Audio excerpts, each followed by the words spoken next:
Sniper episode number 6। वाकई sir, बहुत उम्दा पानी है। अच्छा, अब आराम कर लो, क्योंकि सुबह एक लम्हे के लिए भी नहीं सो सकेंगे। ठीक है, मगर पहले आपका पाँव देख लूँ। मैं उस्ताद सादी की तरफ बढ़ गया। वाकई इसका पाँव काफ़ी सूजा हुआ था। सूजन पिंडली तक फैल गई थी। इसका इलाज किसी हस्पताल में ही मुमकिन था। मैंने अपनी जगह वापस आकर आंखें बंद कर लीं। मेरे असाब जितने भी मजबूत होते, मेरा पहला मिशन था और ऐसे हालात से पहली बार मेरा वास्ता पड़ रहा था। गुज़श्ता रात की तरह मुझे इस रात भी वाजिबी सी नींद आई। बार बार आंख खुल जाती। चंद बार मैंने वॉकी टॉकी ऑन करके दुश्मन को भी सुनने की कोशिश की। बस एक मरतबा उन्हें सब अच्छा देते हुए सुना। इसके अलावा खामोशी छाई रही। सुबह सादिक के वक्त मुझे उस्ताद सादिक की आवाज़ सुनाई दी। ज़ीशान, सो रहे हो? कोशिश तो रात भर रही है, मगर कोई ख़ास कामयाबी नहीं हुई। अच्छा, अपनी ज़रूरियात से फ़ारिग हो जाओ, क्योंकि दिन भर मौका नहीं मिलेगा। ठीक है सर, मगर आप यकीनन मेरे लिए नीचे उतरना मुमकिन नहीं होगा। तो ये कि मेरे पास इस मकसद के लिए शापर मौजूद है। बस आपको थोड़ी ज़हमत करना पड़ेगी। बड़ी खुशी से कहकर मैं नीचे उतर आया। नीचे उतरने से पहले मैंने अपना सामान पैक और राइफ़ल वहीं मचान पर छोड़ दी थी।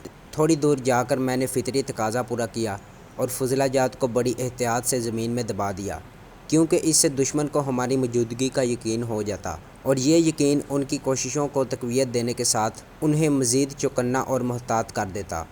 वापस जाकर मैंने उस्ताद सादी के शापर में बंद फुजला जात को भी ठिकाने लगाया और फिर दरख्त पर चढ़कर ख़ुद को मचान में छुपाने लगा। छुपने से पहले मुझे थोड़ा पानी दे देना, बाद में यकीनन हमें हरकत करने का मौका नहीं मिलेगा। जी सर, कहकर मैंने स्मॉल पैक से वाटर बोतल निकाली और उस्ताद सादिक से वाटर बोतल लेकर आधा पानी उसमें मुंतकिल कर दिया। खुद को कैमोफ्लेज करके मैंने वॉकी टॉकी ऑन कर लिया। पार्टियों को पेशकदमी करने का हुक्म दिया जा रहा था। आगे बढ़ें, लेकिन एहतियात से।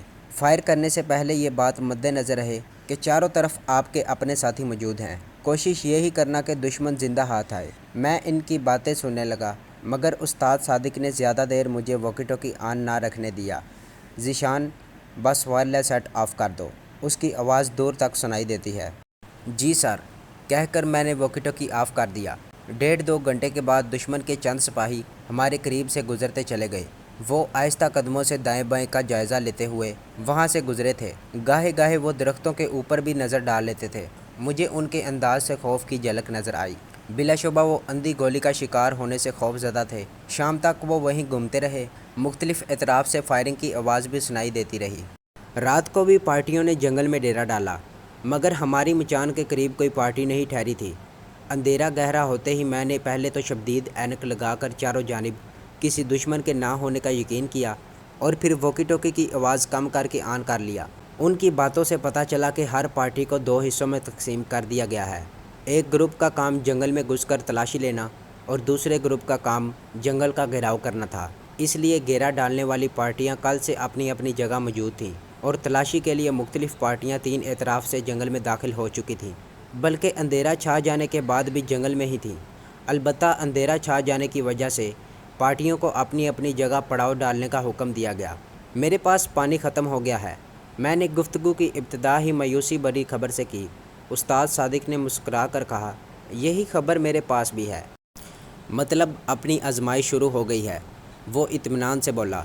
स्नाइपर की सारी ज़िंदगी ही आजमाइशों से घिरी होती है। वैसे पानी के बगैर इंसान कितने अरसे तक ज़िंदा रह सकता है, कुछ कहा नहीं जा सकता। इसका अनहसार तो इंसान की जिस्मानी हालत, इरादे, अल्लाह पाक की ज़ात पर एतमाद और वापस लौटने की उम्मीद पर होता है। वैसे सुना यही है कि पानी के बगैर लोग महीना भर भी ज़िंदा रह सकते हैं। ये कहकर वो एक लम्हे के लिए रुका और फिर मुस्कुराता हुआ बोला, बहरहाल यहाँ ऐसा कोई ख़तरा नहीं है। दरख्तों के सब्ज़ पत्ते पानी और खुराक दोनों की कमी को पूरा करने की खासियत रखते हैं। मैंने दबी आवाज़ में हंसते हुए कहा, वैसे सर, आप पहले भी मुख्तलिफ़ मिशन पर सरहद पार आ चुके हैं, क्या कभी ऐसी सूरत हाल से वास्ता पड़ा? वो गहरी सोच में डूबता हुआ बोला, मैं पहले मिशन में कामयाबी के करीब पहुंच गया था, मगर मुझे मेरे उस्ताद ने धोखा दे दिया। मैंने हैरानी से पूछा, उस्ताद ने धोखा दे दिया? हाँ ज़ीशान, उस्ताद हाशिम मेरे साथ सीनियर था। हम दोनों एक ही जाड़ी में छुपे हदफ की आमद के मुंतज़िर थे। हदफ के नज़र आते ही उस्ताद के हुक्म पर मैंने गोली चलाई, जो हदफ के माथे पर लगी। दुश्मन की तादाद काफ़ी ज़्यादा थी اور ہماری بدقسمتی کہ دشمن کو ہماری جگہ کے بارے میں اندازہ ہو گیا تھا۔ استاد ہاشم نے مجھے وہاں سے فرار ہونے کا کہا اور میری سنائپر رائفل مجھ سے یہ کہہ کر لے لی کہ اس کی رائفل فائر کے قابل نہیں رہی تھی۔ اپنی رائفل اس نے مجھے پکڑا دی تھی۔ استاد جی آپ بھی چلیں نا، میرے لہجے میں نا تجربہ کاری بول رہی تھی، ورنہ وہاں سے دونوں آدمیوں کا ایک ساتھ بھاگنا موت کو دعوت دینے کے مترادف تھا۔ پر یہ بات استاد ہاشم کو اچھی طرح معلوم تھی۔ اس نے کہا آپ سیدھے وہاں پہنچیں جہاں ہم نے گزشتہ شب گزاری تھی، وہاں سے پہلے رکنے کی کوشش نہ کرنا اور میری فکر بھی نہ کرنا، میں مرنے والا نہیں، مجھے ایک دوسرا راستہ معلوم ہے۔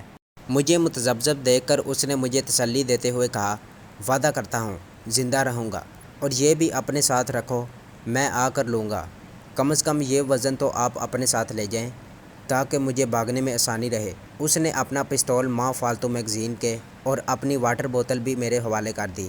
استاد جی میں نے تکرار کرنا چاہی، مگر اس نے قطع کلامی کرتے ہوئے اپنی جیب سے ایک لپٹا ہوا کاغذ نکالا اور میری جانب بڑھاتے ہوئے کہا اگر مجھے تھوڑی دیر ہو جائے تو اس راستے پر چل پڑنا، یہ بالکل آسان اور محفوظ راستہ ہے، اب بھاگو ورنہ میں صحیح طور پر دشمن کو نہیں روک پاؤں گا۔ اس کی تنبیہ سے پہلے دشمن کی جانب سے فائر کے 2-3 برسٹ آئے اور میں پیچھے کو کھسک گیا۔ اسی وقت ہلکی سی ٹھک میری سماعتوں سے ٹکرائی اور مجھے پتہ چل گیا کہ دشمن اپنے ایک آدمی سے محروم ہو گیا ہے۔ گھنی جھاڑیوں کا سلسلہ اتنا طویل نہیں تھا، مگر ان جھاڑیوں کی آڑ لے کر فرار ہوا جا سکتا تھا۔ جھاڑیوں کے اختتام پر ڈھلان تھی، وہاں پہنچ کر بندہ یوں بھی نظروں سے اوجھل ہو جاتا تھا، لیکن یہ سب اس وقت ممکن تھا جب دشمن کو ہماری جگہ کے بارے میں پتہ نہ ہوتا۔ اب تو دشمن اس جانب متوجہ ہو گیا تھا اور یقیناً وہ ہمارا تعاقب کر کے وہ آسانی سے ہمیں رستے میں ہی دھر لیتا۔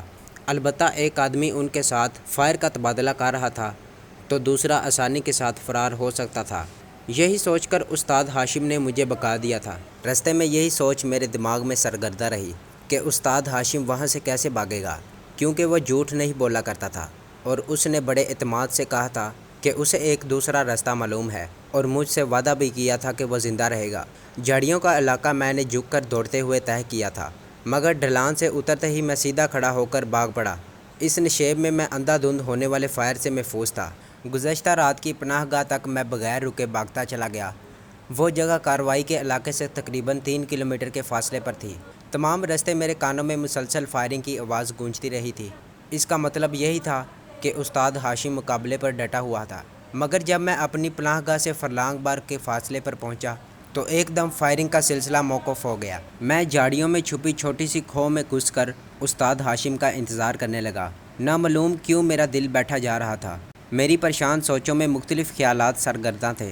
استاد ہاشم وہاں سے کیسے فرار ہوگا، دشمن کو کیسے چکما دے گا، کہیں دشمن اس کا تعاقب کرتے ہوئے اس ٹھکانے تک تو نہیں پہنچ جائے گا، اور کیا مجھے وہیں بیٹھ کر اس کا انتظار کرنا چاہیے یا چھپنے کے لیے جگہ تبدیل کر لینی چاہیے۔ اچانک میرے ذہن میں خیال آیا کہ کہیں ایسا نہ ہو استاد ہاشم کو فرار کا جو راستہ معلوم ہے وہ کسی اور سمت جاتا ہو، اور اسی لیے تو استاد نے مجھے راستے کا نقشہ دیا تھا۔ میں نے جیب سے استاد کا دیا ہوا کاغذ نکال کر کھولا اور میری آنکھیں حیرت سے پھیل گئیں۔ تو یہ تھی ہماری آج کی ایپیسوڈ۔ امید کرتا ہوں کہ آپ کو یہ کہانی اچھی لگی ہوگی۔ اسے لائک کریں، شیئر کریں اور کمنٹ میں اپنا اظہار خیال ضرور پیش کریں، اور اگر اس چینل کو سبسکرائب نہیں کیا تو اس چینل کو سبسکرائب کریں اور بیل آئیکن کو دبا کر آل نوٹیفیکیشن آن کر لیں۔